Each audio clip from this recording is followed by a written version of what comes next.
Jeg vil i den her video vise, hvordan du kan lave noget dokumentation eller en vejledning til din bruger ved at bruge et stykke software, som Microsoft har lavet, som hedder PSR. Du går ind i søgefeltet og skriver PSR. Det er en lille optager. Du bruger den på den måde, at du starter med at optage. Så det gør vi nu.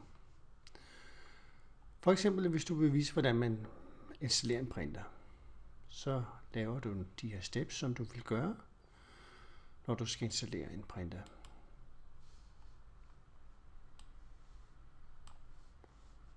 Er det en printer? Vi kunne forestille os, at det var en lokal printer. Jeg har ikke nogen printer tilsluttet min maskine, så det er bare printer til en fil, siger næste.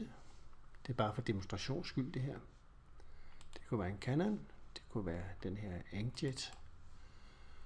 Næste.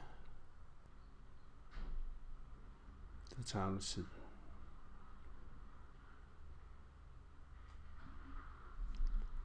Og finished.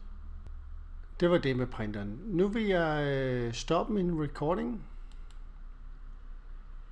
Og jeg vil gemme den. Kalde den installere printer.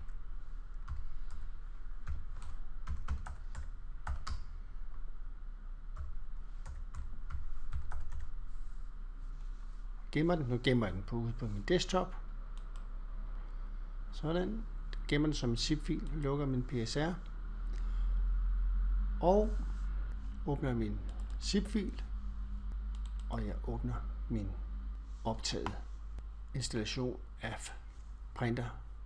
Og her kan du så se det dokument, som der er blevet genereret. Den går ind og tager et skærmdump af hver enkelt ting, du gør. Viser det. Du kan gå ind og klikke på det her billede for eksempel. Nu kan man så se, at min recorder, den kunne jeg så lige have flyttet ud i hjørnet, så den ikke var kommet med, især hvis jeg laver en brugervejledning. Jeg kan tage mine skærmdumps her og gemme den, for eksempel, eller jeg kan bruge dokumentet direkte, hvis jeg vil det. En anden ting, PSR-programmet også kan bruges til, hvis jeg har nogle brugere, som står i nogle problemer, så kan jeg bede dem om at optage med PSR og sende filen til mig, så jeg kan se, hvad for nogle problemer de støder ind i, og på den måde hjælpe dem. Det var en lille video om PSR.